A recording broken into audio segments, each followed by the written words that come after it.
Is that all right, Dave? Okay, go ahead. Okay, thank you. Good morning, everyone. My name is Kristyn Wong-Tam, and I'm the Member of Provincial Parliament for Toronto Centre. I'm also the official critic for the Ministry of the Attorney General. I'm joined today with a number of colleagues as well as community advocates to speak about the concerns that we have regarding Ontario Place. Joining me from the House is our members of my caucus, including Chris Glover, Spadina Fort York, as well as Butila Carpoche, Parkdale High Park.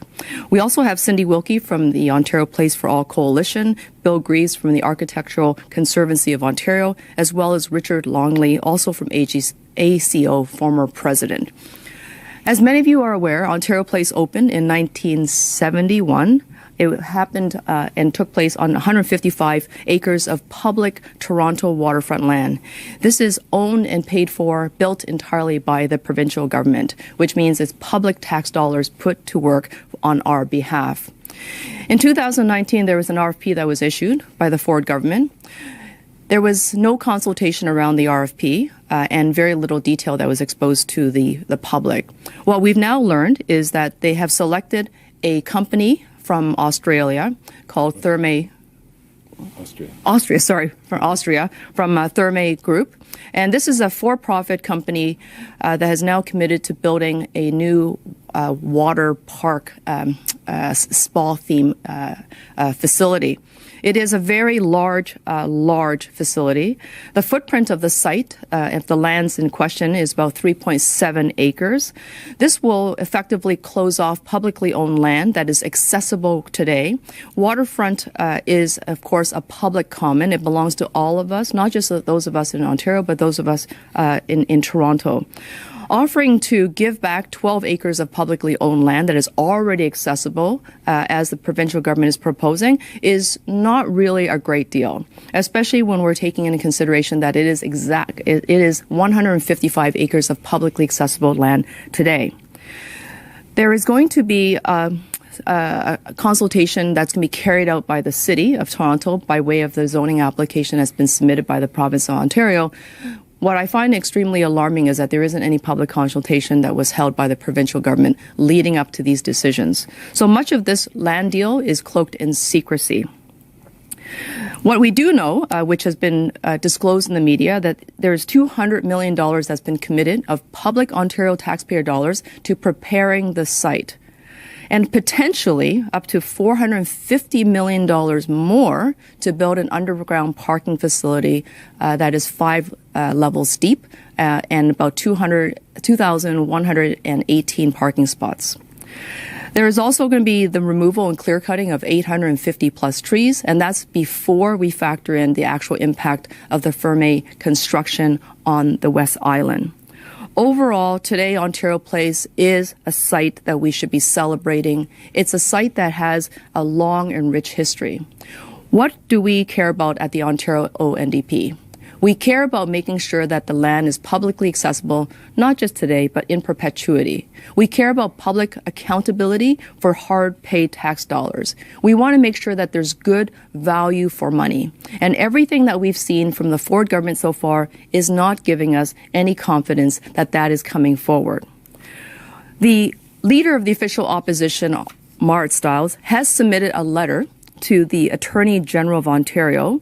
This letter is asking her to support a request that's come in from the community organizations that you see behind me.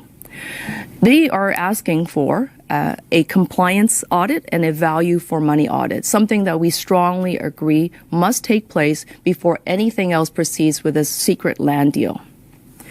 Their letter points to the fact that there are several concerns laid out. And our leader, Marit Stiles, reinforces this, that the government's plan has exempted itself from the environmental protections. The protections laid out in the Environment Protection Act of 1990, as well as the Environmental Assessment Act of 1990. The government has also seemed to have exempted itself from preparing a strategic conservation plan as required from the Ontario Heritage Act, again, 1990. All of this is very concerning. What we want to be able to put forward today and make sure that everyone is aware that before we go any further and before the Ford government proceeds, they have to answer some very basic fundamental fundamental questions, such as, what do the people of Ontario get in this secret Doug Ford deal with a mysterious foreign company? What are the long-term leases around the land? What are the terms and conditions? What is he binding Ontarians to, not just today, but because it's a 99-year lease, potentially generations into the future? Trillium Park itself, a piece of Ontario Place, was reconstructed and revitalized for a mere $30 million. Can you imagine what the total corporate subsidies of $650 million, if canceled, will do for Ontario coffers? How can we prioritize the revitalization of Toronto's waterfront, but as well as the other financial needs in communities across the province? Is it money well spent? Why are these corporate subsidies being given to a foreign company? And why do we have no financial disclosure or even a business case to review? I'd like to welcome to the podium now Chris Glover, MPP for Spadina-Fort York. Thank you. So thank you very much, Kristyn. I want to thank Kristyn Wong-Tam and also Batila Carpoche, my colleagues in the Ontario NDP, for being here today. And I also want to thank Cindy Wilkie, the co-chair of Ontario Place for All, and Bill Greaves and Richard Longley from the Architectural Conservancy. I am deeply concerned about the process that's been followed with the redevelopment of Ontario Place. It's been shrouded in secrecy, and they're playing fast and loose with the rules. They're exempting themselves from the required environmental assessment.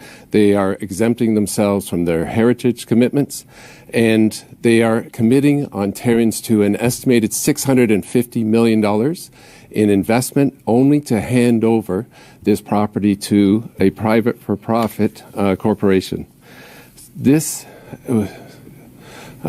Kristyn mentioned that Ontario Place was opened in 1971. The original vision for Ontario Place was to celebrate Ontario. Every piece of steel, John Robart said that every piece of steel would be mined and smelted in Ontario. Eb Zeidler, the architect, Michael Huff, the landscape architect, Eric McMillan designed the Children's Village, invented the ball pit. The IMAX Theatre was the first permanent home of IMAX, which was an Ontario-developed technology. It launched international careers for all of these Ontario-based businesses. We need to make Ontario Place a place to celebrate Ontario, and I have asked the Financial Accountability Office for a cost-benefit analysis of that $650 million. I'd like to call Cindy Wilkie to the podium. Good morning.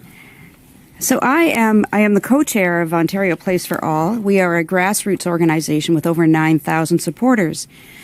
When the Premier announced his intention to redevelop Ontario Place, we had hoped for a plan to engage the public in a conversation about the future of a cherished Ontario icon. We were disappointed. The public and even the City of Toronto were completely excluded from the decision-making. And now that we see the proposed development plans, we see that they raise very serious concerns about how this government is managing valuable provincial resources. Faced with a shocking level of public subsidy, a complete lack of transparency as to the value proposition for taxpayers, and the apparent disregard for heritage and environmental conservation of Ontario Place, we joined two community-based organizations in submitting a request to the Auditor General of Ontario, asking for a value-for-money audit of the Therme deal, a compliance investigation into the mishandling of conservation of Ontario Place as a valuable cultural heritage asset, and a compliance investigation into the exemption of the Therme Spa project from the EA currently being carried out on the rest of Ontario Place. Today, we are very gratified to have the official opposition joining us in making these requests. When an iconic and historic public resource like Ontario Place is transferred to a private business, we believe the public is entitled to know what is in it for Ontarians. What are the real costs to current and future Ontarians? How do the benefits add up? Even basic details like the length of the lease to Therme have never been made public. More importantly, where is the accountability to the public for a decision to privatize 14 acres of public parkland when adjacent neighborhoods are park deficient? Where is the accountability to the public for over $500 million of public subsidy to support the establishment of a commercial spa operation at Ontario Place? Where is the accountability to the public for the use of a pretext to avoid the environmental assessment on the Therme site that would scrutinize the requirement to clear-cut over 800 trees and destroy an established heritage landscape and natural habitat? We also asked some more fundamental questions. How was this Therme lease decision made? The procurement was actually not a formal or normal RFP process. Who made the decision? What were the selection criteria? What were the other proposals that were considered and rejected? Is there a report from a fairness monitor? How do we know that the decision was made in the best interests of the province? When the Premier appointed the late Jim Genoux as chair and sole director of Ontario Place in 2019, Mr. Genoux was quoted as saying he saw his job as remaking Ontario Place into whatever Doug Ford wanted. How do we know that is not how the decision to deal with this important public asset was made? Possibly the biggest question is why spend $500 million to bring an Austrian spa to Ontario Place, a business that says nothing about Ontario except by implication that Ontario has nothing local to offer? Why would we do that when something like $60 to $80 million would restore the West Island landscape to the quality of the award-winning Trillium Park? These are the questions that we hope the Auditor General and the public will consider. Thank you.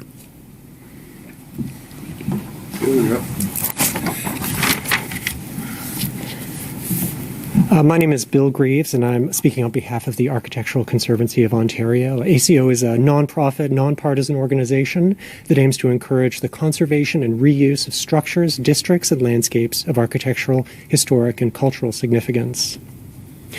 Ontario Place has been widely recognized as an internationally significant example of 20th century architecture and landscape design. In 2020, the World Monuments Fund included Ontario Place, along with only 25 other sites around the world, in its watch program that identifies sites of great heritage value that are at risk. It's also received the highest possible level of designation by the provincial government under the Ontario Heritage Act.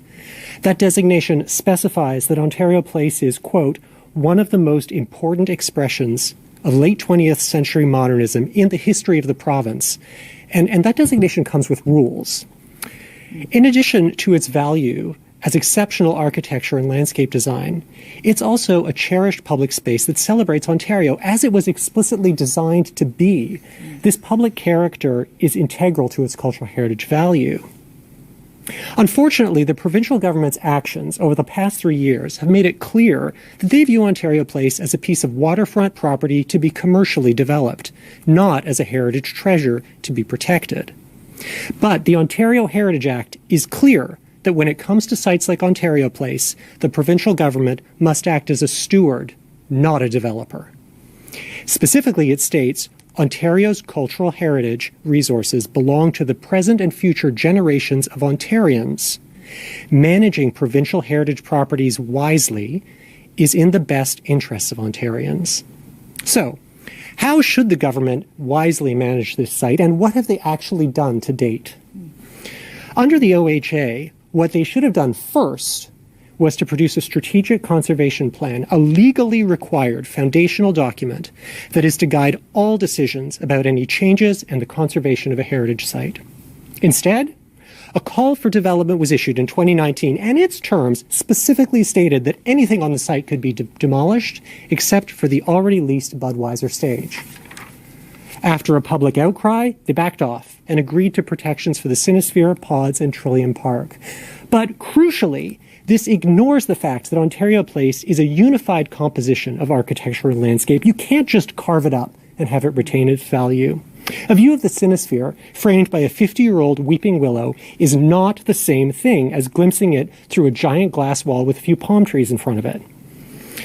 This is just the kind of misguided approach that would have been prevented with a strategic conservation plan done in a timely way. But they didn't even start working on one or doing any of the associated consultations until the development partners had already been picked.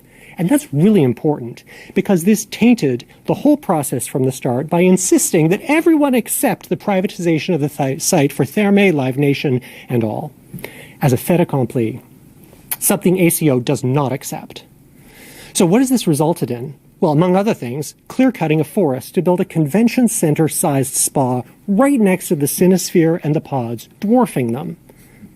What would we think if other governments around the world treated their iconic modern sites like this? What if in Australia, Sydney decided to put an enormous spa in the park next to their opera house? Closer to home, what if Toronto built a condo tower on top of the skating rink at Nathan Phillips Square? It seems clear to us at ACO that the original vision of Ontario Place is still very much needed.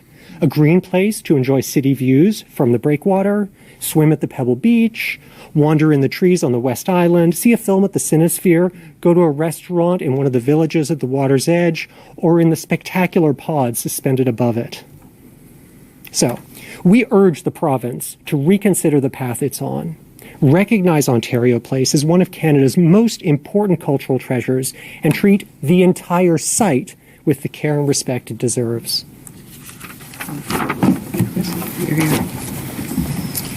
So I want to thank all of our speakers. Do we have any questions from any reporters?